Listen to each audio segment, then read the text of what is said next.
En la primavera de 1992, recuerdo que fue por aquella época de Pascua, un fenómeno extraordinario ocurrió en mi vida. Así es, Dios empezó a hablar con usted, a través mío. Me explicaré un poco. En aquella época era muy infeliz. Personal, profesional y emocionalmente, sentía que mi vida simplemente era un fracaso a todos los niveles, dado que desde hacía años había adquirido el hábito de escribir mis pensamientos en forma de cartas, que normalmente jamás enviaba. Así que cogí mi fiel cuaderno de papel amarillo tamaño folio y empecé a volcar mis pensamientos. Esa vez, en lugar de escribir otra carta a otra persona de la que yo imaginaba ser una víctima, pensé que iría directamente a la fuente, directamente al mayor victimizador de todos. Decidí escribir una carta a Dios. Fue una carta rencorosa, apasionada, llena de confusiones, deformaciones y condenas, y un montón de enojosas preguntas. ¿Por qué mi vida no funciona? ¿Qué haría que llegara a funcionar? ¿Por qué no lograba ser feliz en mis relaciones? Siempre iba a escapararse la experiencia de disponer de suficiente dinero. Así que finalmente, y sobre todo, ¿qué había hecho yo para poder merecer una vida de continua lucha como la que tenía? Para mi sorpresa, cuando yo acabé de garabatear toda mi amargura, mis preguntas sin respuesta y me disponía de dejar la pluma, mi mano se quedó suspendida sobre el papel, como si la sostuviera una fuerza invisible. De repente, la pluma empezó a moverse por sí misma.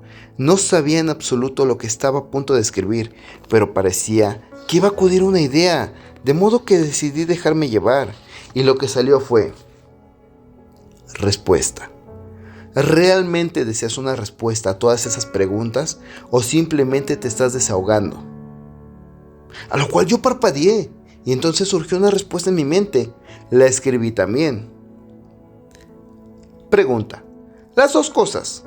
En verdad que me estoy desahogando, pero si esas preguntas tienen una respuesta, tan cierto es que quiero oírlas como que hay un infierno.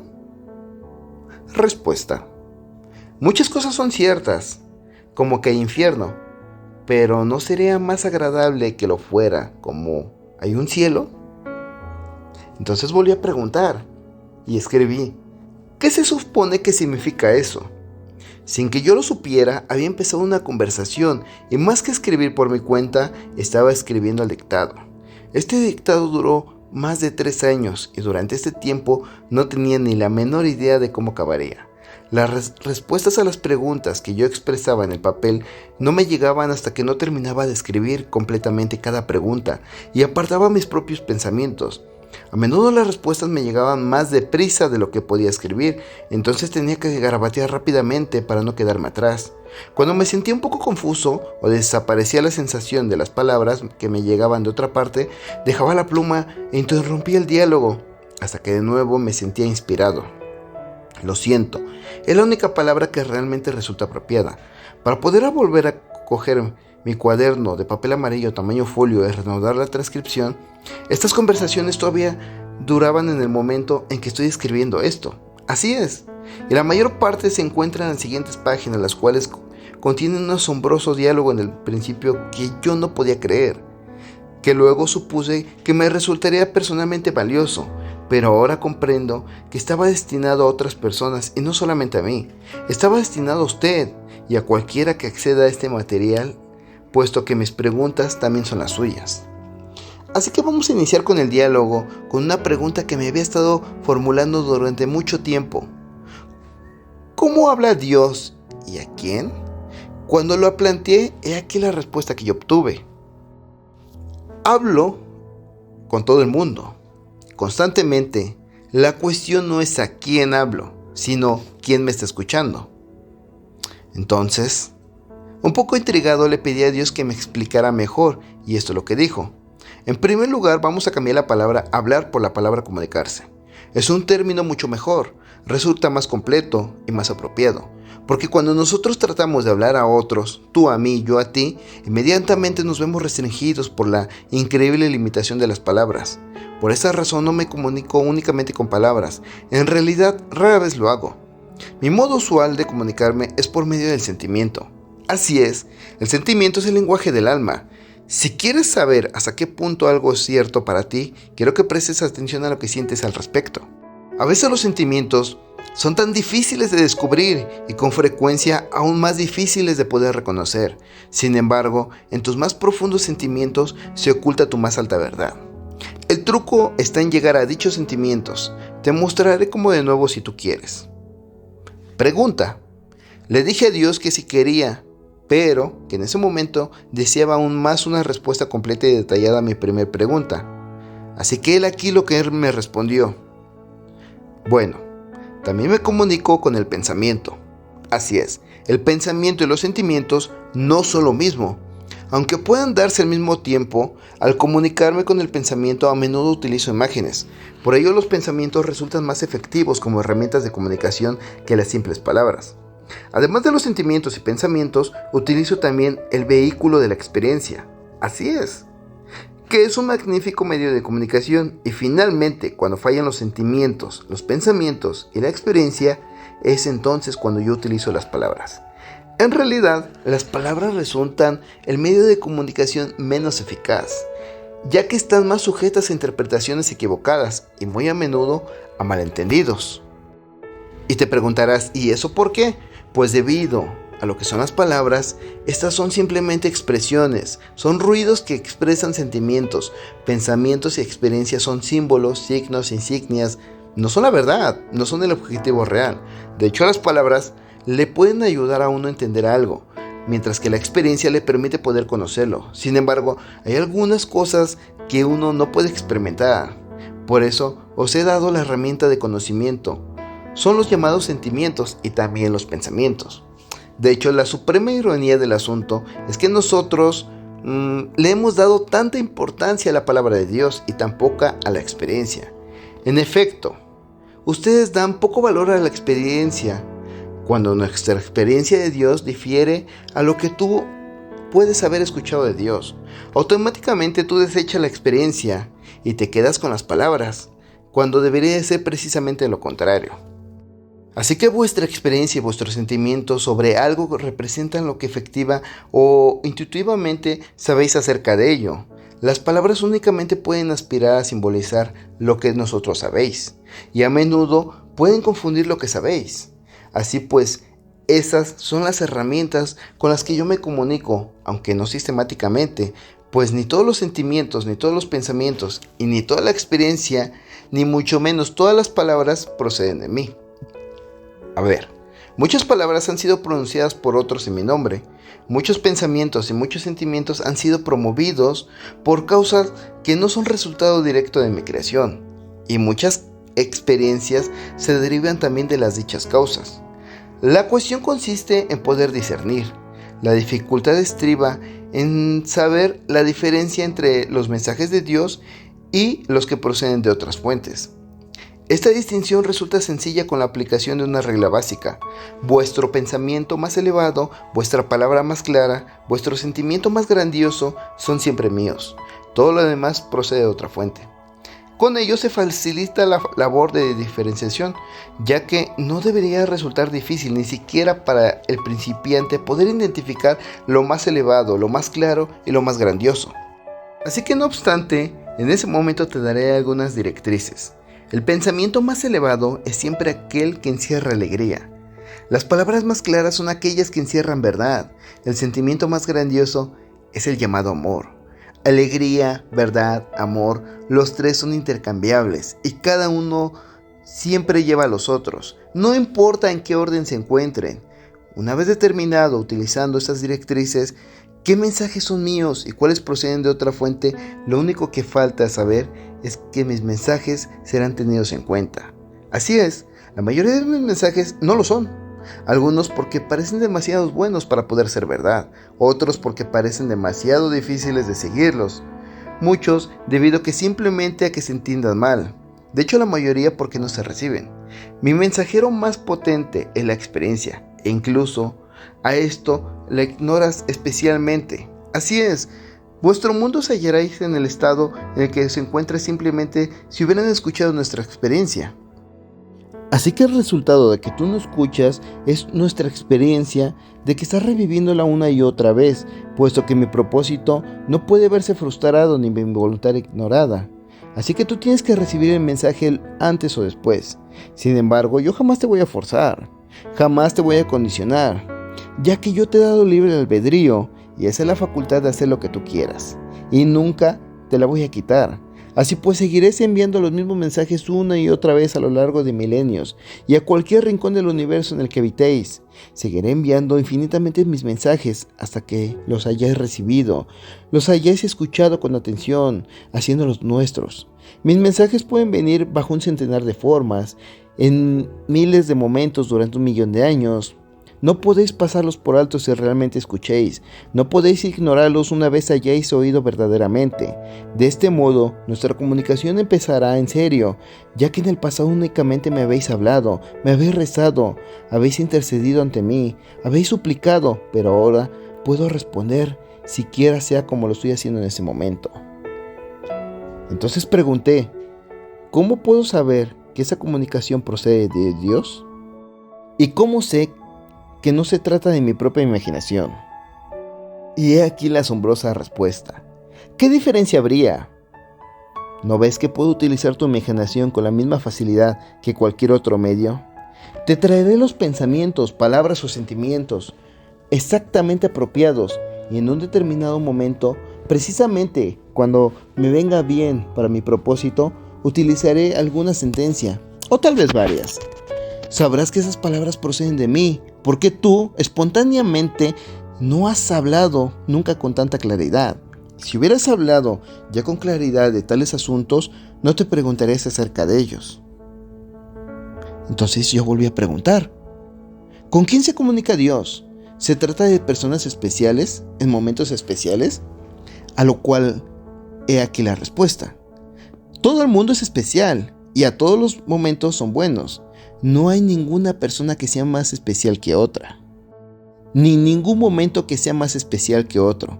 Mucha gente decide creer que Dios se comunica de maneras especiales y únicamente con personas especiales. Esto libera a las masas de la responsabilidad de poder escuchar mi mensaje y aún más el poderlo aceptar, y les permite quedarse con lo que dicen todos los demás. No tenéis que escucharme, puesto que ya habéis decidido que otros me han oído acerca de todos los asuntos, y tenéis que oírles a ellos. Al escuchar lo que otras personas piensan que me han oído decir, vosotros no tenéis que pensar en absoluto. Esta es la razón principal de que la mayoría de la gente eluda mis mensajes a nivel personal. Así es, si uno reconoce que recibe mis mensajes directamente, entonces es responsable de poderlos interpretar. Es mucho más seguro y mucho más fácil aceptar la interpretación de otros, aunque esto se trate de alguien que haya vivido hace 2000 años, que trata de interpretar el mensaje que uno puede muy bien estar recibiendo en este preciso momento. No obstante, te propongo una nueva forma de comunicación con Dios, una comunicación de doble dirección. En realidad, eres tú quien me lo ha propuesto a mí, ya que he venido a ti en esta forma y ahora esta es la respuesta a tu llamada. Entonces, sorprendido, volví a preguntar, ¿por qué algunas personas, como por ejemplo Jesucristo, parecen escuchar más lo que tú comunicas que otras? Y he aquí la respuesta. Porque algunas personas están verdaderamente dispuestas a escuchar, están dispuestas a oír y están dispuestas a permanecer abiertas a la comunicación, aun cuando lo que oyen parezca espantoso, disparando o estén equivocados. Entonces yo volví a preguntar, ¿debemos escuchar a Dios aun en el caso de que lo que diga nos parezca equivocado? Y he aquí la respuesta. Especialmente cuando parece equivocado. Si creéis que estáis en lo cierto respecto de algo, ¿para qué necesitáis hablar con Dios? Seguid adelante, actuando según vuestro entender, pero observad lo que habéis estado haciendo desde el principio de los tiempos, y mirad cómo es el mundo. Evidentemente es algo que habéis fallado, y es obvio que hay algo que no entendéis. Lo que sí entendéis ha de parecer correcto, puesto que correcto es un término que utilicéis para designar aquello con lo que estéis de acuerdo. Por lo tanto, aquello que se os escapa aparecerá en un primer momento como equivocado. Así es, la única manera de adelantar en esto es preguntarnos uno mismo qué pasaría si todo lo que considero equivocado fuera realmente correcto. Todos los grandes científicos conocen esta pregunta. Lo que hace el científico no es simplemente trabajar. De hecho, el científico cuestiona todos los presupuestos y prejuicios. Todos los grandes descubrimientos han surgido de la voluntad, de la capacidad de no estar en lo cierto, y esto es lo que se necesita en este caso. No podéis conocer a Dios hasta que hayáis dejado de decir a vosotros mismos que ya conocéis a Dios. No podéis escuchar a Dios hasta que dejéis de pensar que ya habéis escuchado a Dios. No puedo decir mi verdad hasta que vosotros dejéis de decir vuestras verdades. Así que después de escuchar esto, yo decidí preguntar, ¿pero mi verdad acerca de Dios procede de ti? A lo cual respondió, ¿quién lo ha dicho? Y yo volví a preguntar, otros. Y él respondió, ¿qué otros? Entonces yo contesté, predicadores, vicarios, rabinos, sacerdotes, libros, la Biblia, por amor de Dios. En lo que él me contestó, esas no son fuentes autorizadas. ¿No lo son? No. Entonces, ¿qué hay si lo son? Él simplemente respondió, escucha tus sentimientos, escucha tus pensamientos más elevados, escucha tu experiencia. Cada vez que una de esas tres cosas difiera de lo que te han dicho tus maestros o has leído en libros, olvida las palabras. Las palabras simplemente constituyen el vehículo de la verdad menos fiable. En ese momento, un poco sorprendido, me quedé pensando, hay tantas cosas que quiero decirte, tantas cosas que deseo preguntarte, que no sé por dónde empezar. Por ejemplo, ¿por qué no te revelas? Si de verdad hay un Dios y eres tú, ¿por qué no te revelas de un modo en que todos podamos entenderlo? A lo cual él simplemente respondió, ya lo he hecho una y otra vez, y estoy haciéndolo de nuevo aquí y ahora. No me refiero a una forma de revelación que resulte incuestionable, que no se pueda negar. ¿Cómo cuál? Como apareciendo ahora mismo ante mi vista. ¡Lo estoy haciendo! ¿Dónde? Donde quiera que me mires. Entonces yo le pregunté, no, yo quiero decir de un modo indiscutible, de un modo que ningún hombre pueda negar. Y él simplemente respondió, ¿de qué modo sería? ¿Bajo qué forma o qué aspecto me harías aparecer? A lo cual yo dije, bajo la forma o aspecto que realmente tengas. Y él simplemente dijo, eso sería imposible, ya que no poseo una forma o aspecto que podías comprender. Puedo adoptar una forma o aspecto que podéis comprender, pero entonces todos supondrían que lo han visto. Solamente es algo de forma y aspecto de Dios en un lugar de una forma y un aspecto de Dios que se encuentra entre muchas. La gente cree que yo soy como me ven, en lugar de como no me ven, pero yo soy el gran invisible, no lo que me hago ser a mí mismo en un momento determinado. En cierto sentido, yo soy lo que no soy, y es de este no ser de donde vengo a donde siempre retorno. Pero cuando vengo bajo una forma u otra forma determinada, una forma bajo la que creo que la gente pueda comprenderme, entonces la gente me atribuye esa forma para siempre jamás. Y si viniera bajo cualquier otra forma ante cualquier otra persona, los primeros dirían que no habría aparecido ante los segundos, ya que no me habría mostrado a los segundos igual que a los primeros, ni les habría dicho las mismas cosas, de modo que, ¿cómo iba a ser yo? Como puedes ver, no importa bajo qué forma o de qué manera me revele, cualquiera que sea la manera que elija o la forma que adopte, ninguna de ellas resultará incuestionable. Entonces yo volví a preguntar, pero si tú hicieras algo que evidenciara la verdad de quién eres más allá de cualquier otra duda o interrogante, entonces se respondió, habría todavía quienes dijeran que esa cosa es el diablo o simplemente de la imaginación de alguien o de cualquier causa distinta de mí. Si me revelara como Dios Todopoderoso, Rey de los cielos, de la tierra, y moviera montañas para demostrarlo, habría quienes dirían que debe de ser cosa de Satanás. Y eso es lo que sucedería, puesto que Dios no se revela a sí mismo por o a través de la observación externa, sino de la experiencia interna, y cuando la interpretación interna ha revelado al propio Dios, la observación externa resulta necesaria, y cuando la observación externa es necesaria, entonces no resulta posible la experiencia interna. Así pues, si se pide la revelación, entonces no puede darse, puesto que el acto de pedir constituye una afirmación de que aquella falta, de que no se está revelando nada de Dios. Esta afirmación produce la experiencia, ya que vuestro pensamiento sobre algo es creador y vuestra palabra es productora, y vuestro pensamiento y vuestra palabra juntos resultan magníficamente eficaces, en tanto dando origen a vuestra realidad. Por lo tanto, experimentéis que Dios no se ha revelado, ya que si lo hubiera hecho, no se lo hubieras pedido.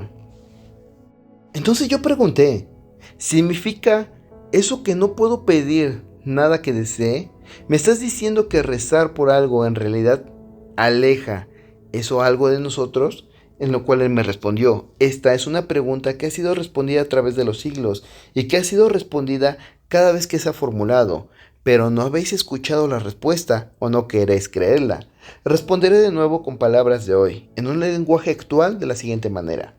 No tendréis lo que pedís, ni podéis tener nada de lo que queréis. Y ello porque vuestra propia petición es una afirmación de vuestra carencia, y el decir que queréis una cosa únicamente sirve para poder producir esa experiencia concreta, la carencia, en vuestra realidad. Por lo tanto, la oración correcta no es nunca de súplica, sino de gratitud. Cuando dais gracias a Dios por adelantado, por aquello que habéis decidido experimentar en vuestra realidad, estáis efectivamente reconociendo que eso está ahí. En efecto, la gratitud es, pues, la más poderosa afirmación dirigida a Dios, una afirmación a la que yo habré contestado incluso antes de que tú me la hayas formulado. Así pues, no supliquéis nunca, antes bien, tú debes de agradecer.